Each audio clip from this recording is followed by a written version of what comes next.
జూబ్లీహిల్స్ ప్రజలు మార్పు కోరుకుంటున్నారని ఈసారి గెలిచేది బీజేపీ అభ్యర్థి అన్నారు కేంద్ర మంత్రి కిషన్ రెడ్డి.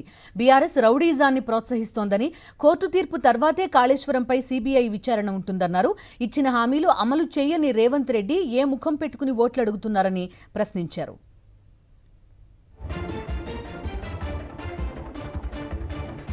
ప్రజల్ని మోసం చేసిన బీఆర్ఎస్, కాంగ్రెస్ కు ఓట్లు అడిగే హక్కు లేదంటున్న కిషన్ రెడ్డితో మా ప్రతినిధి విక్రమ్ ఫేస్ టు ఫేస్.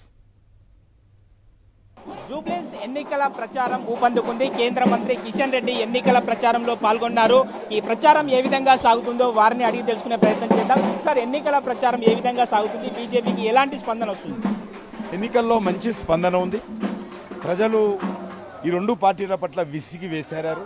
గతంలో ఇక్కడ నుంచి ఎమ్మెల్యేగా స్వాతంత్రం వచ్చినప్పటి నుంచి కూడా ఈ రెండు పార్టీలు, బీఆర్ఎస్ పార్టీ, కాంగ్రెస్ పార్టీ ఉన్నారు. ఎన్నడూ కూడా ఇక్కడ బీజేపీ గెలవలేదు. ఈసారి మార్పు కోసం బీజేపీని గెలిపించాలని కోరుతా ఉన్నాను. మొత్తం కాళేశ్వరానికి సంబంధించినటువంటి కరప్షన్ మీద అడగలేదు సిబిఐ, కాబట్టి అది దాని మీద ఇంకా కోర్టు కూడా మరి ఫైనల్ తీర్పు ఇవ్వాల్సింది. ఫైనల్ తీర్పు ఇచ్చిన తర్వాత సిబిఐకి సంబంధించినటువంటి క్లారిఫికేషన్ ఇచ్చి అడిగితే తప్పకుండా దాని మీద ముందుకెళ్లే అవకాశం ఉంటుంది. సార్, జూబ్లీహిల్స్ ఉప ఎన్నికల్లో బీజేపీకి 10,000 ఓట్లు కూడా రావంటూ మంత్రి పొన్నం ప్రభాకర్ అంటున్నారు. కాంగ్రెస్ పార్టీ పూర్తిగా మజ్లిస్ పార్టీ, అది ఒక వర్గం గారి కోసం పనిచేస్తూ ఉంది. ఇలాంటి సమస్యలు ఏవైతున్నాయో, ఇది డ్రైనేజీ. నన్ను అనే ముందు ముఖ్యమంత్రి గారు కానీ, ప్రభాకర్ గారిని, ఈ జూబ్లీహిల్స్ అంతా ఎక్కడ వెళ్ళినా ఇదే కనిపిస్తుంది. బీఆర్ఎస్ పార్టీ 10 సంవత్సరాలు ఉంది, కాంగ్రెస్ పార్టీ 2 సంవత్సరాలు ఉంది.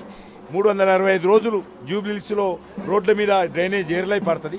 దీని సమస్య జవాబు చెప్పాలా? దీని గురించి మాట్లాడరు, దీని గురించి సమస్య వేయరు. 2 సంవత్సరాలు ఏం చేసింది చెప్పరు. వాళ్ళ ఇచ్చినటువంటి 6 గ్యారెంటీల గురించి మాట్లాడరు. పనికిరాని మాటలు మాట్లాడతారు రేవంత్ రెడ్డి.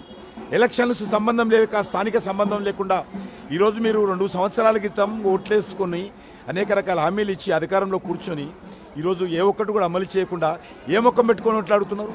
ఈరోజు నేను కేసీఆర్ కూడా అడుగుతా ఉన్నాను, ఈ రోడ్డు దగ్గర వచ్చి ఒకసారి పాదయాత్ర, నువ్వు ఇంటర్నేషనల్ సిటీ అన్నావు కదా, ఇది ఇంటర్నేషనల్ సిటీయా ఒకసారి చూడాల్సిందే కోరుతా ఉన్నాను.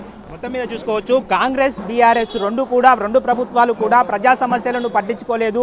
మనం చూసుకోవచ్చు, రోడ్లన్నీ కూడా బురదమయంగా మారాయి. ఏ రోజు కూడా 6 గ్యారెంటీల కూడా మీద కాంగ్రెస్ ప్రభుత్వం మాట్లాడట్లేదు అని చెప్పి ఆరోపిస్తున్న పరిస్థితి అయితే ఉంది. మొత్తం మీద చూసుకోవచ్చు, కేంద్ర మంత్రి కిషన్ రెడ్డి బీజేపీ ఎన్నికల ప్రచారంలో అన్ని తానై ప్రచార కార్యక్రమాలు అయితే నిర్వహిస్తున్నారు. వీడియో జర్నలిస్ట్ ముత్యం గౌడ్తో విక్రమ్, సాక్షి టీవీ, హైదరాబాద్.